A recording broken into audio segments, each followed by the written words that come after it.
Well, good morning and welcome to Bees Girls Mentoring Academy. We're so excited that you're watching today. Now it's time for you to like and share, like and share. I see some people are coming in already. Of course, Inez was the first person to come in on YouTube, and then Cheryl Walker's there on Facebook. So I need many more of you all to join. I need many of you all to like and share. Tell somebody that we're on. Today is going to be absolutely amazing. We have some amazing professionals that are going to be sharing with us today, and they're going to be talking about professional development. You definitely want to make sure everybody you know is a part of it. It's not just for girls, it's for everybody. So go on and tell somebody we're on. Make sure you get the word out, like, share, tell them all about it. It's going to be an amazing day today. I see Miss Cassandra Barnes is watching. I see Alicia is watching. Welcome. So glad you're on. Thank you for sharing, Cheryl. Of course, we need more YouTube followers. Make sure you guys on YouTube are sharing it. I don't know how to share it on YouTube, but make sure you're telling other people about it that we're on. Today's going to be amazing. It's about professional development, and we have some amazing professionals that are going to be on our, of course, Bees Girls Council members who are a part of making sure today happens are Miss Felicia Lucas and Kim Richard. And in just a moment, when we get our numbers up a little bit more, I'm going to have Demisha come on and talk about what the Academy has been doing and how we've been able to monthly do these mentoring programs, and it's absolutely free. So I really want to encourage you to tell others about it. Tell them that we're on. I see Jacqueline Marion is on. I see Tate. Is that Tabo? Tabo Obadiah is on. Erica is watching. Thank you, Lisa. And Pastor, he's a pastor. Pastor Obadiah is in India. Thank you so much for watching from all the way from India. Melita Williams is watching. Brianna, thank you so much for being a part.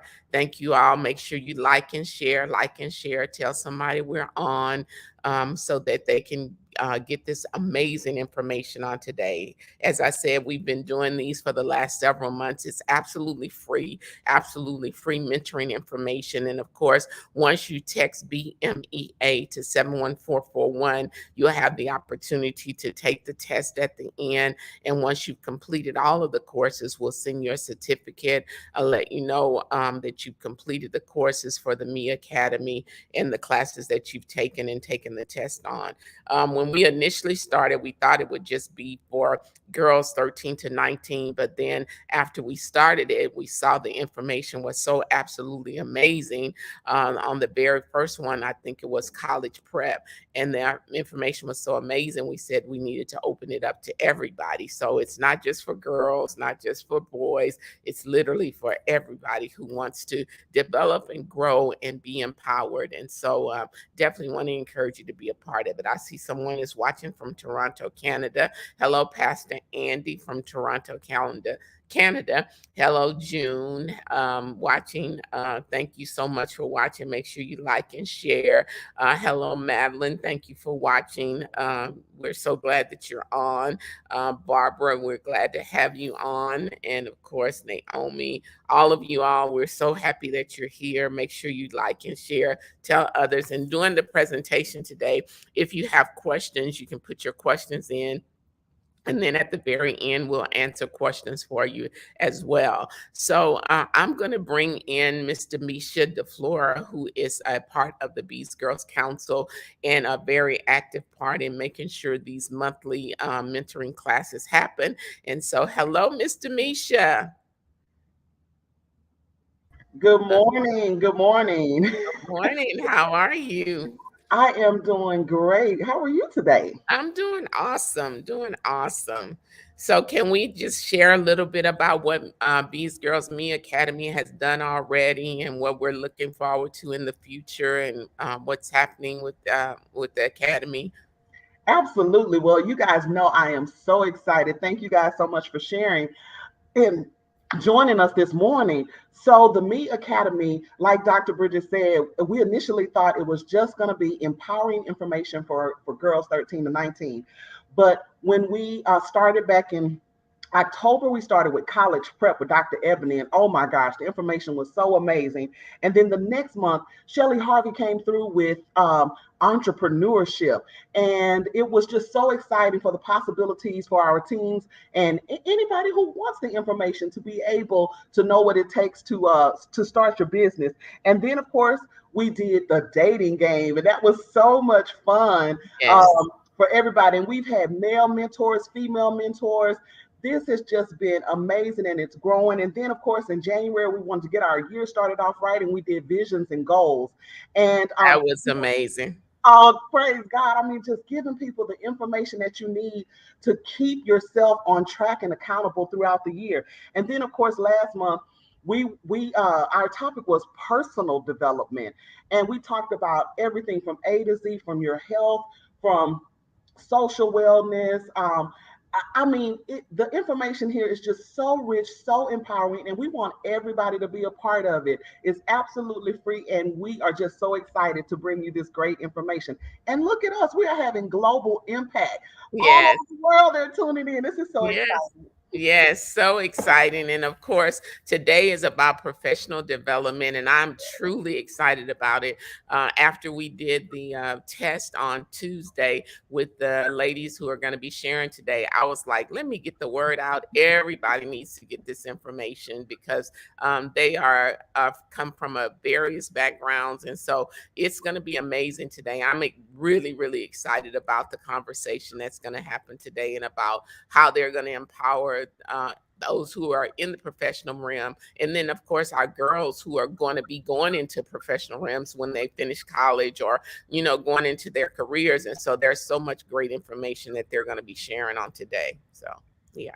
Pastor B, what I like about it is there are so many times when our young people say, "I wish somebody would mentor me. I wish somebody could just give me the plug to give me the shortcut. Tell me what it's all about." And that's what we're bringing to you: the Right. best, the brightest.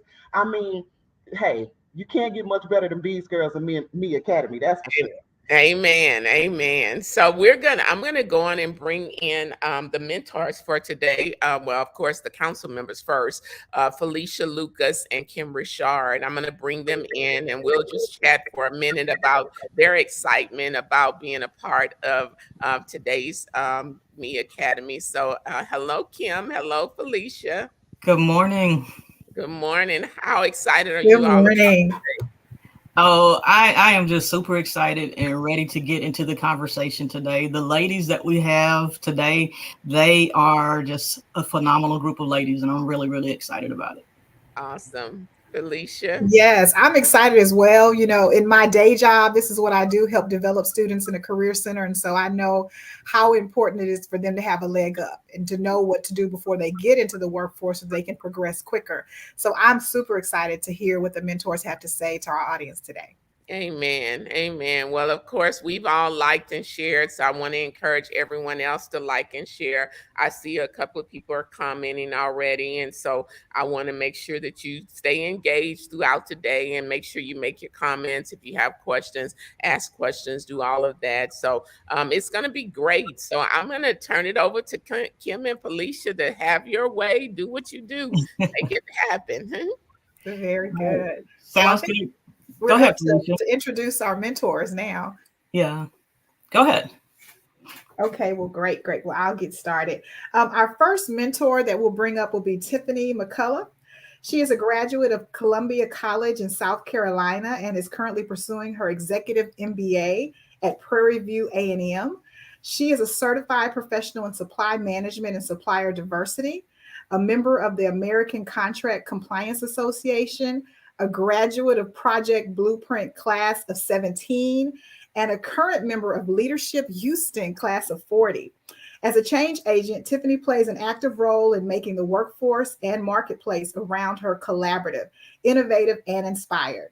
She has developed, implemented, and managed diverse supplier development programs at major corporations such as Skanska, NRG, Marathon, BP. Oh, goodness, the list goes on. Calpine.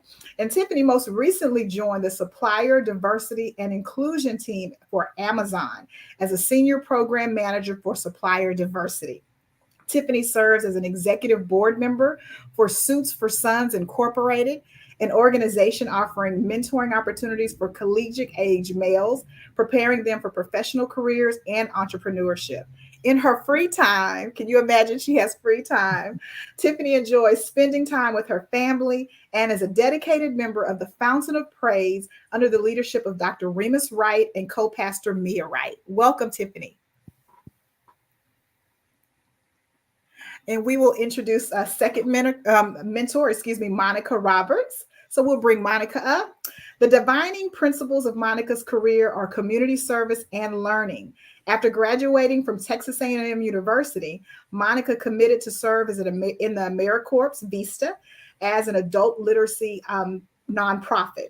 During that year, she realized serving others through nonprofit organization was her passion. In her role at Dress for Success Houston, she is able to use her strengths to implement professional and personal development programs, as well as job search workshops that assist clients with achieving their goals. Before joining DFS Houston, Monica worked with high school students for the underserved communities at Genesis Works with college students and faculty at Rice University. In addition to her work at DFSH, Monica proudly serves as a volunteer for the Houston Food Bank and the rodeo. Welcome, Monica. All righty. Welcome, ladies. And now I'd like to introduce Frida Lee. Frida Lee serves as the Senior Vice President and Head of Relationship Management for AIG Retirement Services. She's a member of the Executive Leadership Team with responsibility for the National Relationship Management Team. Ms. Lee earned her Bachelor of Business Administration and Finance from Howard University and a Master's of Business Administration and Finance and Strategy from the University of Maryland Smith School of Business. She's active in the community as a member of the board of directors for the Houston Independent School District Foundation, the Women's Hospital of Texas, and St. Mark's Episcopal School. Ms. Lee is also dedicated to helping women and men reach their highest potential through mentoring and career development programs. She and her husband, Michael, are the proud parents of Piper Lee, who is an 8th grade student at St. Mark's Episcopal School. So welcome, Frida. So glad to have you this morning. Thank you. Thank you. Yeah. All righty. And last but definitely not least, I'd like to introduce our panelist, Yolanda Crawford-Uri. Yolanda Crawford-Uri is the Senior HR Business Partner leading the HR team supporting AIG's Retirement Services and Retirement Services Information Technology business units. She is a graduate of Louisiana Tech University, having earned her MBA in accounting. Yolanda is active in the community and currently serves on the board of directors for the Women's Resource of Greater Houston, the Texas Diversity Council, and the Texas Superstar Foundation, Inc.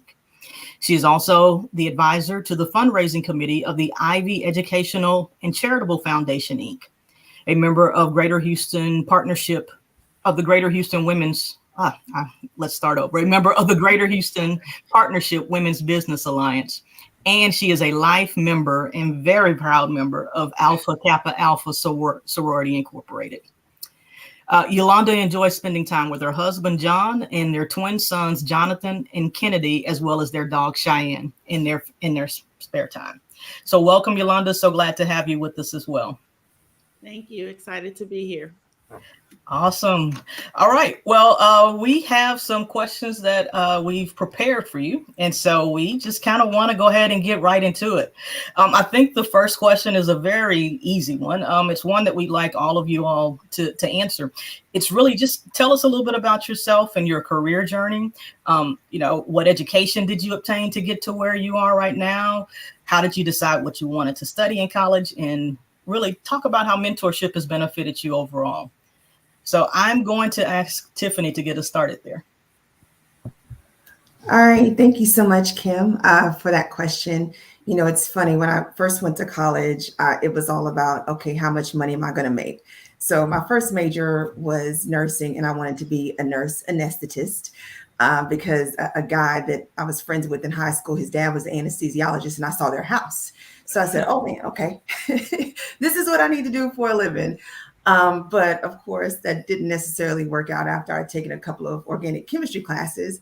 So I really had to hone in on, okay, what do I enjoy? Yeah, I'm pretty good with numbers, but I think I enjoy dealing with money a little bit better. So that evolved into pursuing a degree in business, right? And that also opened up wider opportunities because with a business degree, I could go into marketing, I could go into HR, the DE&I space, which I'm in now. So but in addition to the education piece, I can continue to develop myself through leadership development courses, obtaining certifications, and actually job shadowing.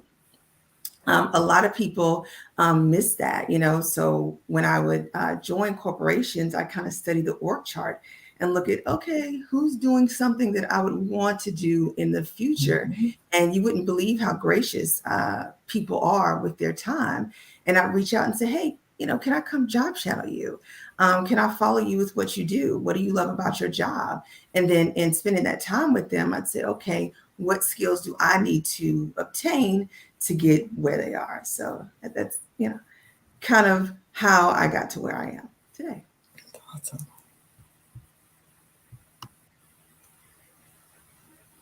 Job shadowing is really a great way to learn more about new roles and opportunities. Yolanda, what about you? Thank you, Kim. So in high school, I always loved my math classes. So I knew numbers were going to be some part of what I wanted to do going to school. And spending time with my guidance counselor, she suggested accounting. So that's what I went to school for, was to get my accounting because I just knew I was going to be a CPA. That was my goal, was to be a CPA. So I went to school, got my accounting degree, even stayed another year and a half and obtained my MBA with a specific focus in accounting because, again, I was going to be a CPA. That was my goal. And so coming out of school, I had an opportunity to go work for Walmart as an internal auditor. So I started doing that for 3 years. I took the CPA exam, failed. So CPA was not there. Actually, I took the exam 3 times, failed all 3 times. So I said, well, maybe I'm not going to be a CPA, but I still can do accounting because it wasn't required at that time for the role. So I traveled literally all over the world for 3 years doing accounting. And then my aunt, who also was at Walmart, she called and she said, hey, compensation has an opening. Would you be interested? And I'm like, I don't know anything about compensation. HR was like a paragraph in my marketing book when I was in school. I'm probably dating myself a little bit there because you can get a degree now in HR. So I went and interviewed with the VP of compensation and moved into comp. Again, I love numbers. So there was a way that I could actually learn how we get paid and learn how to make more money doing compensation for Walmart. I supported Sam's Club in logistics.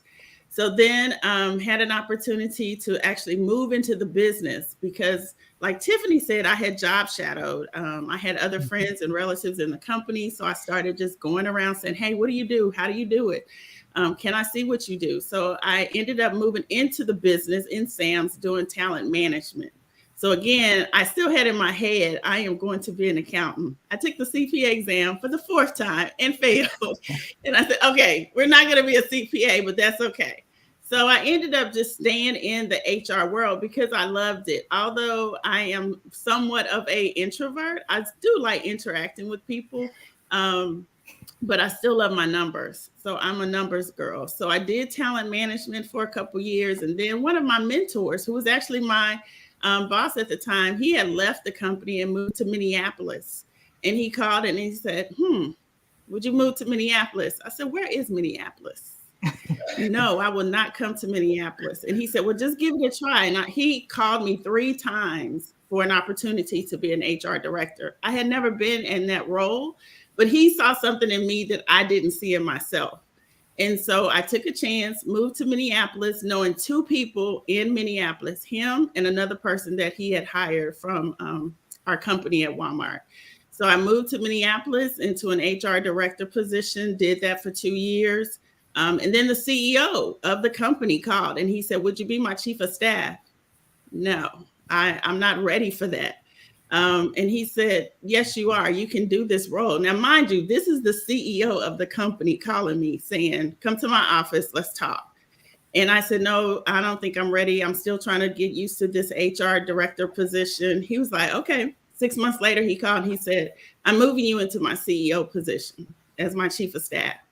Okay, so I did that and it was a rotation. So it's an opportunity to just not learn HR, but just the entire company. And we were international. So I got to learn from an international business perspective. Did that for 2 years. And then here comes life. And I found a husband and he moved to Minneapolis for 9 months, hated it, said, let's move to Houston. Okay, so we moved to Houston. I left Allianz and I started working for Houston Independent School District for 3 years in HR, leading the HR business partner. Education was not my background, a different business sector, but I was willing to take that risk. And then after that, I moved into my current location, which is with AIG. So still doing HR. And actually, I support Kim Richard and Frida Lee in my role in HR. So it's wonderful that I experienced what I did. I did have to move into different locations, but I was willing to take that risk and I have no regrets so far. So I've been all up and down the Midwest and it's been exciting. That's awesome. Thank you so much for your transparency too around your CPA exams. That is, you just kept right going, kept plowing right ahead. Frida, tell us a little bit about your background. Sure, sure. And first of all, it's so great to be here and to have so much in common with these ladies, because I heard a theme already from Tiffany and Yolanda that I hope you all pick up on is where you start is not necessarily where you finish, and keep going and you will continue to find avenues that will open up opportunities for you. Similar to these ladies, I started out in accounting. I started thinking I was going to be an auditor as well, and actually became an auditor for a short period of time. But in college, I did not enjoy accounting at all. But I'd always been a math person. And so, being a math person who really loved numbers, went to college. When I got to Howard, I was accepted into the business school and I was an accounting major. After accounting 1 and accounting 2, they were okay. I didn't love it, but I kept going. When I got to intermediate accounting, not only was I having a talk with myself about this wasn't really for me, the head of the accounting department, who was my professor at the time and ultimately became the dean of the business school, said, this isn't your forte, right? Help think, and he helped me think through what else I could do, one with those credits that I had already accumulated, but helping me think through how could I use those numbers, the skills that I attained so far. So I switched to a finance major, which I enjoyed much more because it gave me a broader perspective of how companies made and managed their money. And when I came out of college, I started with what was then, and I'm like Yolanda, I'm about to date myself, what was then a big 8 accounting firm, Arthur Andersen. And I was doing audit in Washington, D.C. After I left college, having graduated from Howard University. And quickly learned that I didn't like that either. But I had someone in my, who I worked for, a partner. He was amazing. He told me quickly, like, let's find you the right place. And like Tiffany described, he helped me get onto different projects so that I could see and shadow others. And I got on a project that had to do with closing banks. Banks were failing. This was the early to mid 90s. Banks were closing. We were packaging them for sale. I learned more in that 2.5 years than I probably learned throughout all of college because it was hands-on. It gave me a real opportunity to kind of see how things function within a business and really propelled me to kind of let me know that there's many, many opportunities ahead of me. So after graduating grad school, I left that job, went to grad school, and then came back to Arthur Andersen because that partner who I worked for said to me when I left, if you ever need anything, you call me. If you ever need another job, you call me. So I tell you, another thing to think about as we talk today is contacts you make, maintain those contacts. You never know who you're going to meet again. And those folks will help you and can connect you to other folks throughout your career. And that's what he did. And I went back to Arthur Andersen and stayed there for some time until the business went under, but with the whole Enron deal. And, listen, companies come, they grow, they fail.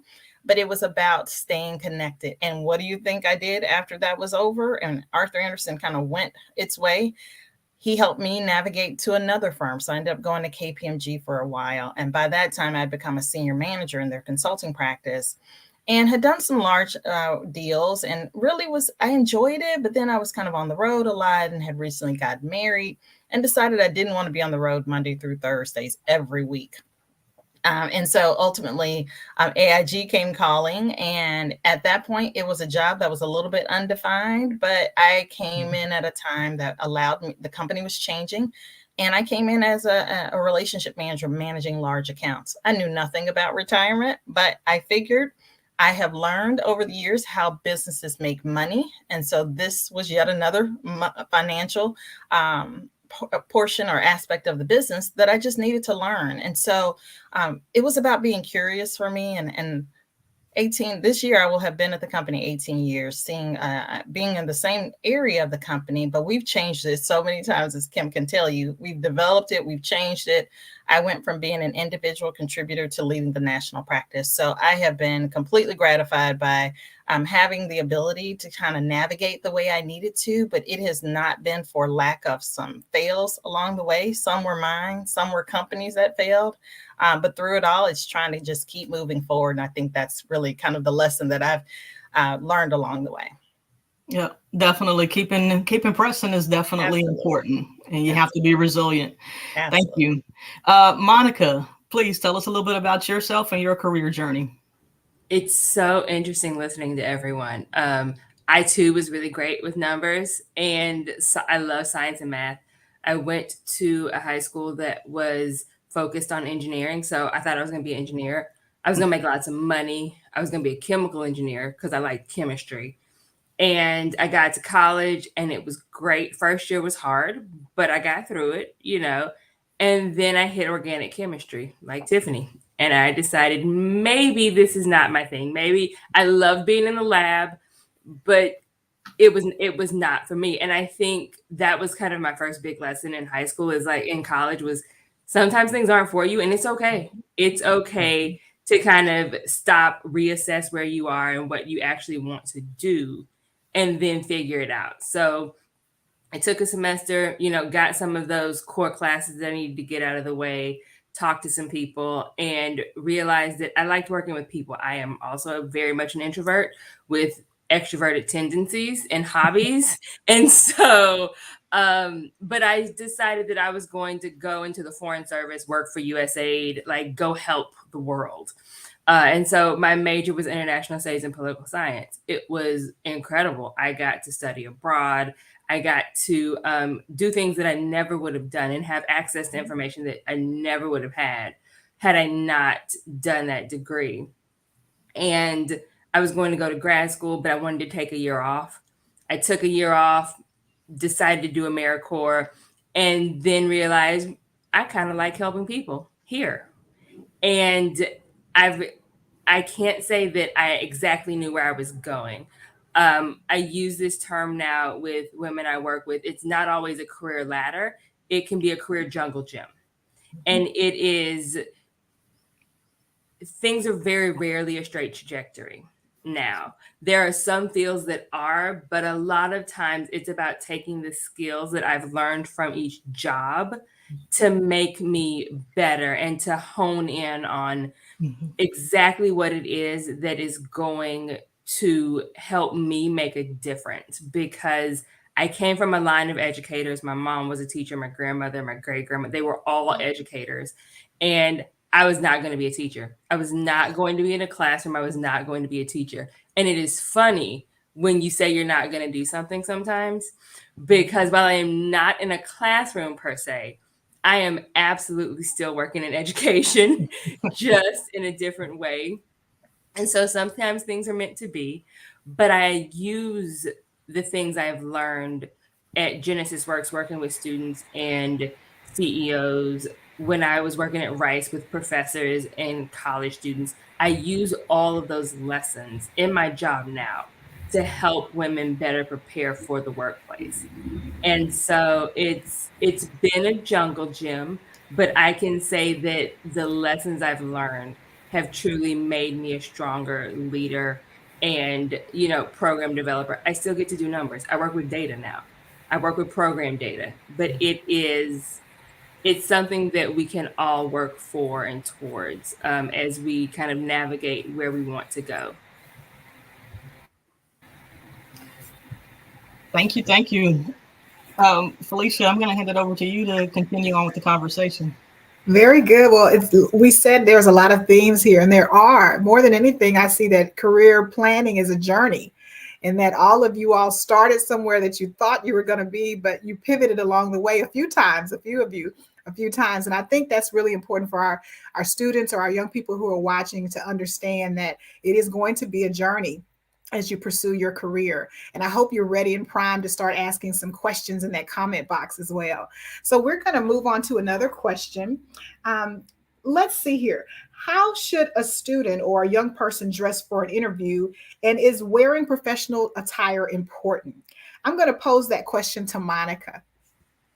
Wearing professional attire is incredibly important. The general rule of thumb is that a first impression is developed within 7 seconds of someone meeting you. And that means in those 7 seconds, you haven't had a chance to talk. You haven't had a chance to tell them how incredible you are about your education, about your skills. Those first impressions, right or not, ideal or not, we are human. And so when we see someone, we already start to write a story about them. And so dressing professional means that is how you are presenting yourself. It is, you know, we can talk about brand later if we have time, but that first entry, as soon as you walk in and you greet someone, that's why it's important. So we all have those clothes that we feel confident in. We all have, so it's not the clothes that I would necessarily hang out with my friends in, go run errands in. It is the clothes, they're the clothes that make me feel good, that make me feel like, okay, I know what I'm doing today. I can do this. And that confidence then, you know, translates over into everything else you're doing. And so it is important that you have that one outfit to start with, you know, because you're college. When you're in college, you don't have money to go buy lots of things. But if you have a good pair of pants, a good top, maybe you get a blazer, it's your power suit.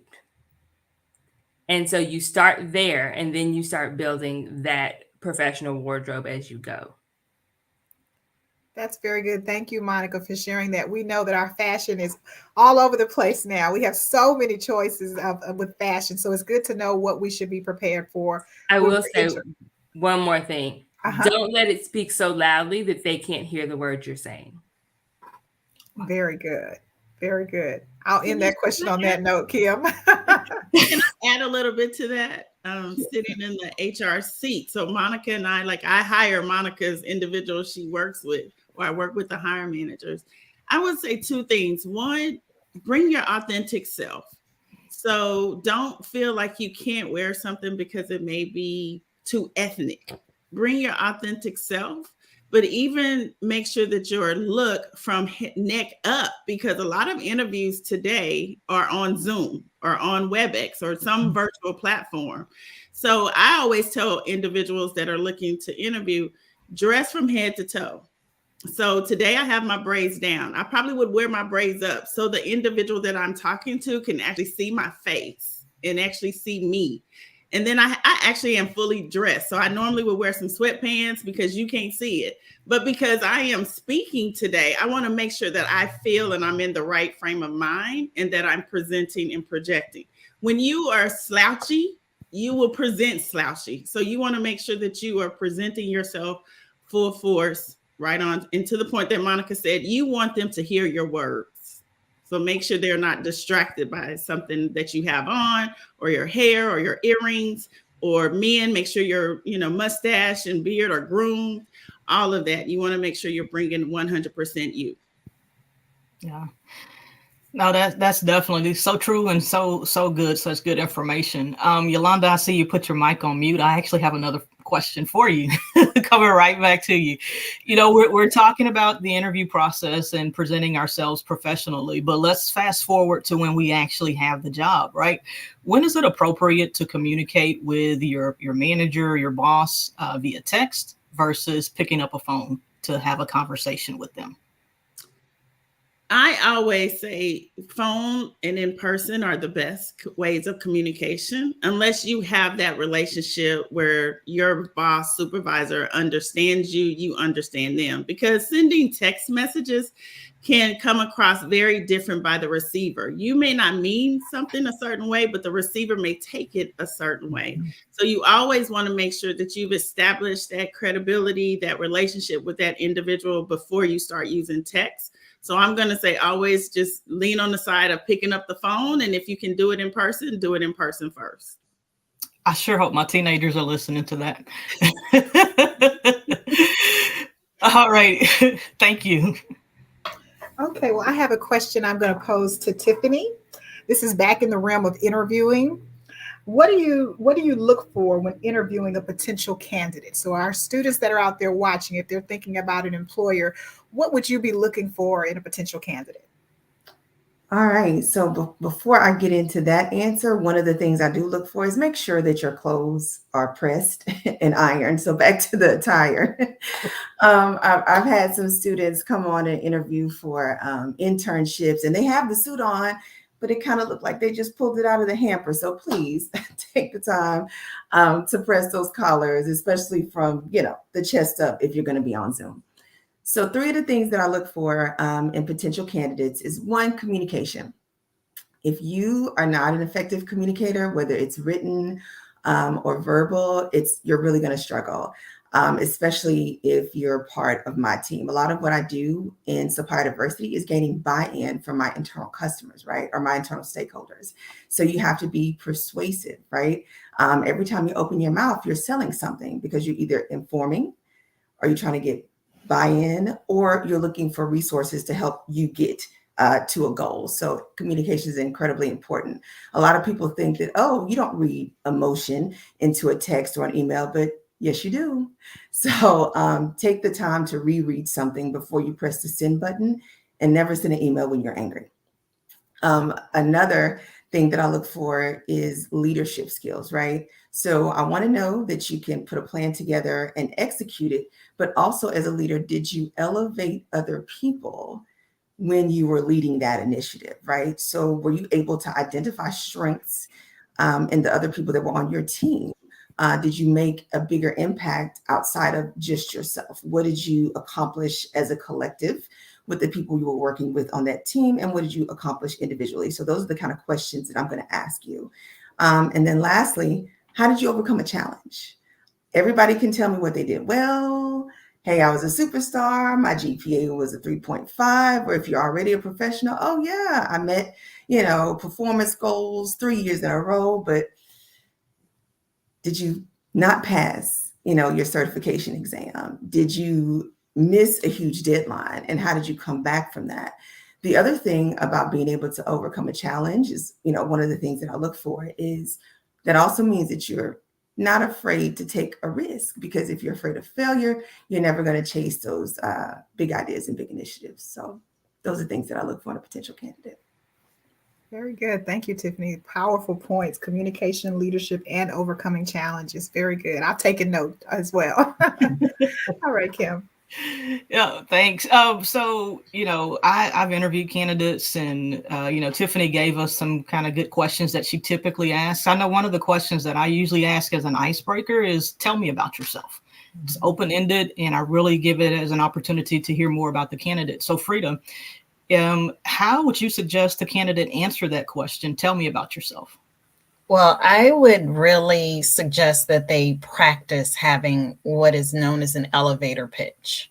So think 90 seconds to 2 minutes where you can tell a concise story about who you are, not just what you've done educational wise, but who you are, what you enjoy, to give people a glimpse into who you are. Because what you will find is that you will connect with people oftentimes on something that may have nothing to do with business, but people are looking for that connection. And when they can connect with people, it makes the conversation, which the interview is ultimately a conversation, it makes that conversation go so much better. Kim and I were actually on an interview earlier this week. I jump on, I have on a black turtleneck, I have on my glasses.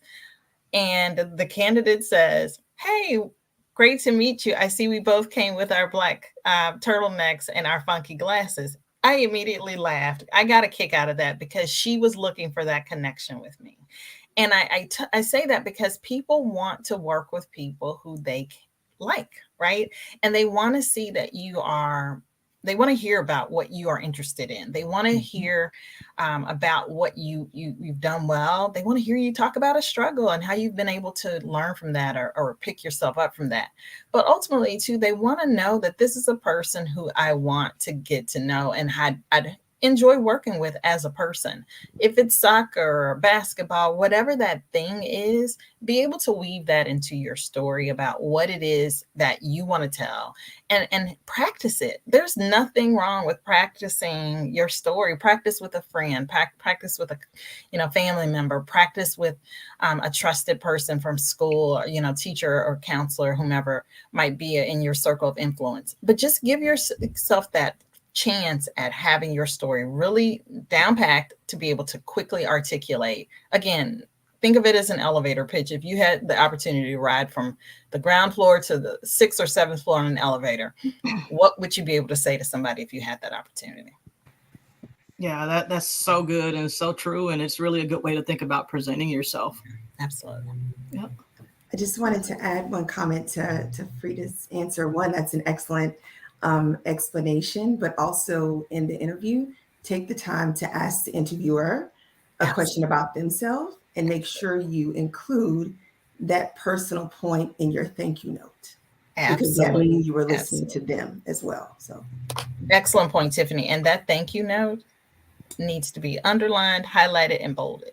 Send a thank you note after an interview, because people want to see that you are following up and appreciative of the conversation in their time. So no, that could not be emphasized more.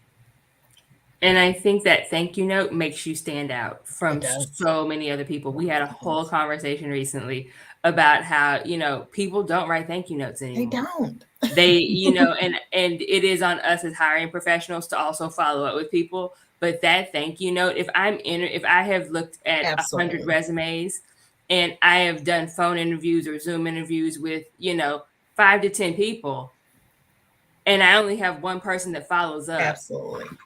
It makes that person come back to top of mind. It means does. that this is a priority. It's something they want. Mhm. And it's that one thing that makes candidates stand out that I don't think people value enough. I completely agree with you. And I always respond to a thank you note because I'm so appreciative of the folks who take the time to do it. You're absolutely right. Not enough folks do that, and do not underestimate the importance.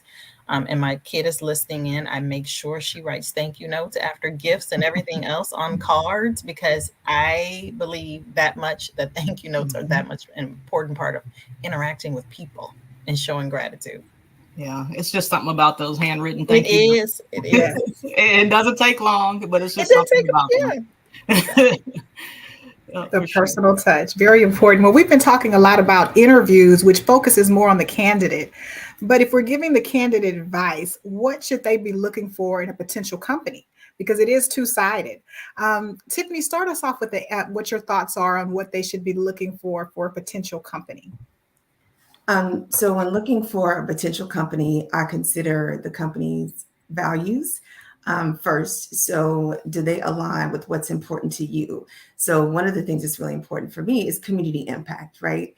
So I know that, if I'm working for a company that gives back, once I present an initiative and then I say, okay, what are we going to give back to this community when we build this building? Because, right, I'm in the construction space for Amazon.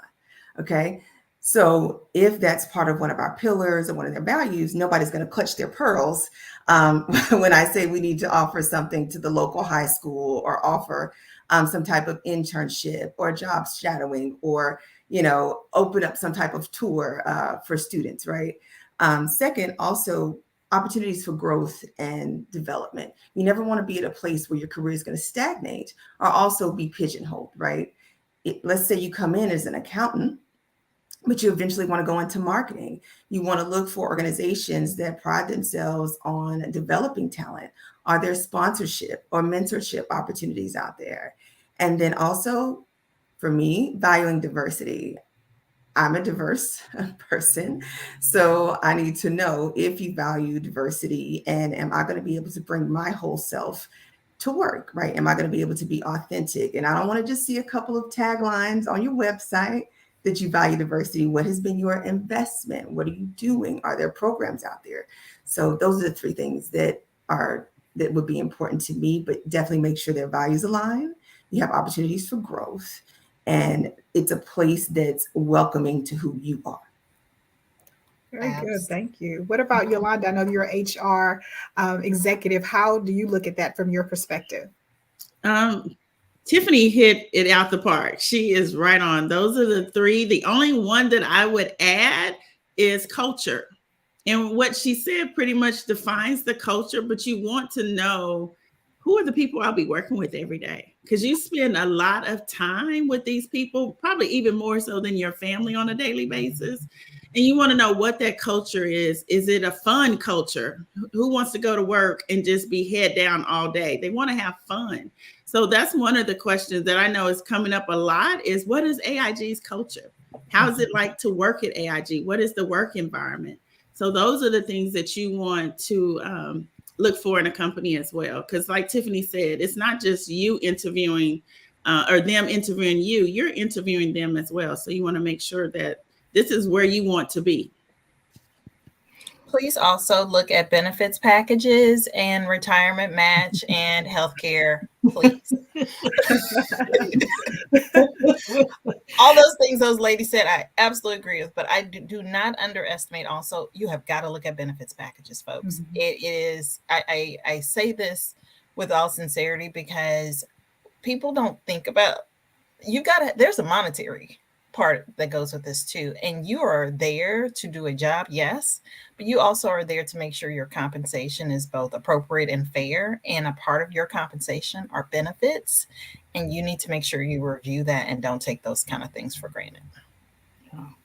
Oh, that's so true. Such a big part of the decision.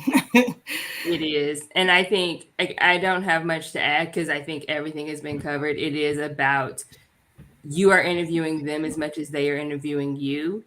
And sometimes in those interviews and with those questions, when you hear about culture or what the full package is or what they expect, how available they expect you to be, sometimes you learn that maybe it's not the right company for you. Mm-hmm. And that is okay because your time is valuable. That is one lesson I have learned is my time is valuable and I don't get it back. So when I'm looking at that package, I'm looking at that package to say, is this worth my time? Exactly. Yeah. Yep. Very good. Yeah, this is good. I cannot believe we are getting the cues telling us that we're almost at the end of our time. This has gone by so quickly and the information has been so great. If I can, in the 3 minutes that we have left, ladies, please, if you will, just very succinctly, tell us one thing that you know now that you wish you would have known when you were a teenager. And I'll start that question off with Yolanda. What's one thing you know now that you wish you would have known as a teenager? How important my high school electives would be, because I took Spanish, but I didn't pay attention in Spanish. I just needed to get a C in the class. I didn't come home with a C, but I took the class and I didn't pay attention. I wish I could speak Spanish today because it would take me so much further in my career, in my personal life. I look at my 7-year-old, well now 8-year-old twins, and they're learning Spanish and they're talking to each other and I don't even know what they're saying. So I would say pay attention to every course that you are taking, whether that's in high school or college, because in some way it will come back to benefit you later. Thank you. That's good. Tiffany, what's something that you know now that you wish you would have known then? You miss 100% of the shots you don't take. Very be good. willing, be willing to go after it, even if you don't know everything. For example, 3 years ago, I had never been in construction. I knew supply diversity, but I'd never been in construction. I took the job at Skanska, learned it, and now I'm doing construction projects globally with Amazon. So, you never know where the opportunity may lead you. And remember, every encounter with a person is an interview. So when you encounter that person, you want to make sure whatever you do leaves a positive impression so they want to experience you again. Thank you. That's good. Very good. Yeah. Monica, how about you? Mine has very little to do with, job, but it is. I wish I had learned money better. I think it's one of those things that it impacts your career because if you're constantly chasing money, then you aren't maybe chasing the things you want to do most. So, when your parents talk to you about money, when you see things about saving and spending, paying more attention to those things. Yeah, that's good. Very good. Thank you. And Frida, what's something you know now that you wish you would have known then? I wish I knew then that when people ask you what do you want to be when you grow up, you do not have to have an answer because growing up is a continual process. I think it was Monica who said your journey is a jungle gym. It's not a ladder. And you can continue to evolve and change. I hope to continue to evolve and change and do something else too in my career, right? It's not a once and done. You don't have to make a final decision. So be curious, try things, try classes, do things that open the world of opportunities for you. You do not know what might present itself to you, but if you have an open mind, I believe anything you put your mind to and your heart and effort behind, you can do well at. Very good. This has been, did we capture everyone? I think we I did. did. Yep. This has been amazing, Kim. Isn't it exciting? What a great group of women. Yep, for sure. I've learned a lot this morning as being a facilitator. So this is great information. Turning it back over to Pastor Bridget now. Well, you all can stay on. This has been absolutely incredible information. And I want to just say thanks to each one of you all for presenting yourselves so professionally and then giving us such great information. I learned a lot.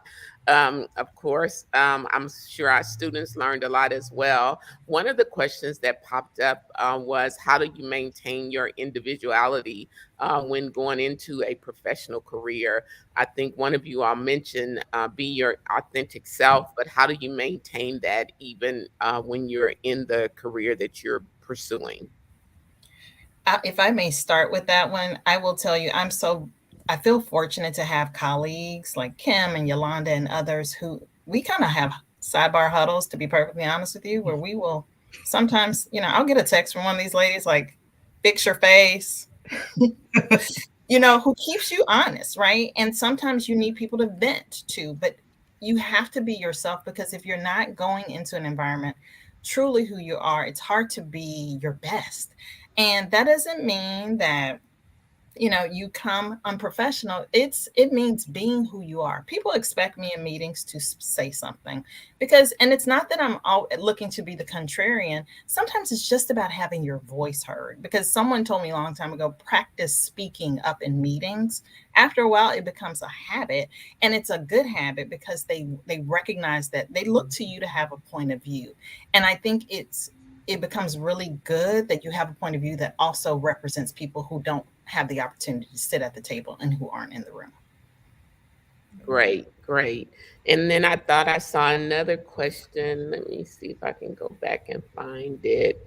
Um, Oh, one of the things that I really appreciate was that when you get to a certain point and you don't succeed at it, you keep going and not just stopping, which I appreciate you all being so open and honest about. This was not the career that I thought I was going to be in. This is not the place Mhm. where I thought I was going to be. So I love that you're flexible and adaptable to adapt to the changing of changing your careers, changing the profession that you're actually going into.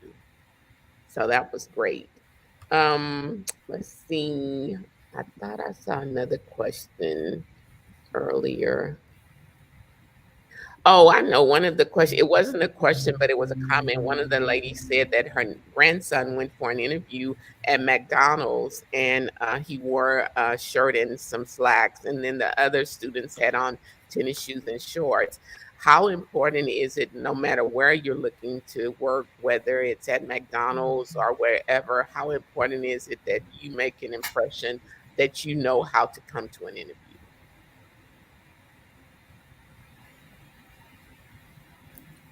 Anybody? Come off mute. Sorry. It's very, very important. You never know who you will come across to interview. Just because he was interviewing at McDonald's, there could have been someone in line behind him after his interview that he will be sitting in front of in 5 years interviewing. And they were, oh, I remember you at the McDonald's. You had on a shirt and tie. So it is, I can express how important it is to make sure that you are coming appropriately addressed to an interview. Don't worry about the other people. Just focus on you. Very good. I think I see one other question. When looking for a job, should you should you Felicia, you want to say it? Because Yes, I will. When looking for a job, should you meet 100% of the qualifications before applying, or is it okay to have 60 or 70% of the qualifications? It's okay to have 60 or 70%. Yeah. Women are probably the worst at this because Yes. we feel like we have to have 100%. I cannot tell you how many men we see apply for jobs who have maybe 50%, but they come in there with the bravado of, I can do this and just take a chance on me. And I think sometimes that's that's the attitude we all need to bring to that. We do not look for candidates to have 100%. We look for people who have the willingness to learn and can, have some foundational skills, of course, but if we can teach folks and they can learn, they're a great candidate to me. Yeah, I totally agree, Frida. That goes back to the statement I made earlier. You miss 100% of the shots you don't take. That's right. Let them tell you no. That's but right. At least go for it. That was one of the things that Tiffany just kind of hit on that my father instilled in me. If you don't ask and you don't go for it, you don't know that you won't get it. So to Frida's point, apply. Now, I'm not saying if you only meet 10% to apply, but if you are in that 60, 70% range, definitely, because the company is going to teach you anyway how to do the job. You just need to come with the skills and be coachable in order to get the job. And then how important is it if you get a no for you to go back again? I think it depends on the situation. I always appreciate when if I tell someone they didn't get hired, if they reach out for feedback, I am more than willing to provide feedback because one, that means you're coachable, you want to do better the next time. And so many times it's a no, not now. Mm-hmm. I hired an assistant last year who applied for a job 2 years ago, and it wasn't the right fit then. But when I had this new position come open, I knew who I wanted to hire because I still kept the resume. I keep a stack of resumes of people I interview who reach out again to find out, how can I do better next time? Are there things that I can update on my resume? And that makes me remember you. And so when that next job comes out, I will post it, but I will also email them to say, if you're still looking, consider this. Awesome. That's great. That's great. Well, you all have been absolutely amazing. Thank you so much for participating and for being a part of it. I did see one other question for each one of you. What's the last book that you read? Or maybe that you're reading now? I just finished Lead from the Future. And it's really around thinking big. How far out can you think, right? Bias for action.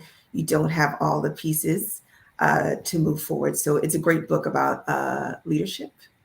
Awesome. Yeah. I recently finished Radical Candor. It was a recommendation, but I'm glad I read it. It was about how to be candid with feedback and with conversation with folks, both professionally and personally. I thought it was an excellent read. Awesome. I'm rereading Atomic Habits, and it is all about, creating good habits and breaking the bad ones. And it gives you kind of a formula and method to make it happen. And I just finished, but I keep it on my desk because I kind of go back to different pages that I've already dog-eared. And it's You Can Lead is 30 Life Lessons by Dorothy Buchanan, who was my former national president in my sorority. And it's just really about things that you can do to level up in your leadership and empowerment skills. And it's a very quick read. So that's what I just finished and continue to kind of go back and look at different parts of it. Awesome. Awesome. What about Felicia and Kim? Well, I'm a doctoral student, so I'm reading research. I can't wait till I'm done and I can read for my leisure. But Yeah. Very good. I just finished rereading Strategize to Win by Carla Harris. It was actually in preparation for a conversation that I had with her on a platform similar to this. So Very good. Awesome. Well, you ladies have been amazing. I want to just say thank you once again for being a part of this and for sharing so open and honest with our viewers and our students about your journey and your professional careers. And of course, I'm believing that each one of them will take something from what they heard today and go forth and be great and, of course, win in every situation. And so I want to just say thank you once again so very much for being a part of it. And we really appreciate it. And I just think it's going to make impact, not just today, but in days to come and years to come as well. So I'm going to probably close out, but I want to check one more thing to make sure we don't have any more questions. Um, Okay, so yeah, and I think one person did ask a question that if they wanted to donate clothing to Dress for Success, how could they do that? So, if any, I know one of you all said that you were Easy answer. okay. You can go to our website, dfshouston.org. Right now, our donation days are on Fridays between 10 and 2, but we always update that on our website. Okay, can you give it to us one more time? It is DFS Houston, as in Dress for Success Houston. So dfshouston.org. Okay, great. Awesome. Awesome. Well, we have next month coming up for Me Academy is financial literacy. And so definitely if you'll put that slate up so that they can register for that, for the financial literacy program on next month. It'll be on Saturday, April 2nd at 10 o'clock a.m. And you can text BMEA to 71441, BMEA to 71441. And of course, it is open to everyone. I want to encourage you to be a part of it. And then lastly, Deslin, if you want to take the panel down and just put me up so I can just close out and tell everybody the final things that they need to do. Of course, you want to make sure that you register for next month. And then also you want to make sure you go out and take your test so that you can get your certificates as well. And you're going to do that after you have text BMEA to 71441. Today has been absolutely amazing. I want to just once again encourage you to go back and listen to it again. And then, of course, make sure that you go and to our website because it'll be posted on our website. We're also going to work on maybe posting some of the Dress for Success things on the website, not necessarily Dress for Success, but how you should dress for interviews. We're going to probably put some of those photos out so that you can see that as well. So thank you so much for being a part of this. And of course, you can continue to like and share. But good. Thanks to all of those persons who were participating on today. Thanks to the council members. And we will see you on next month for our Bees Girls Mentoring Academy.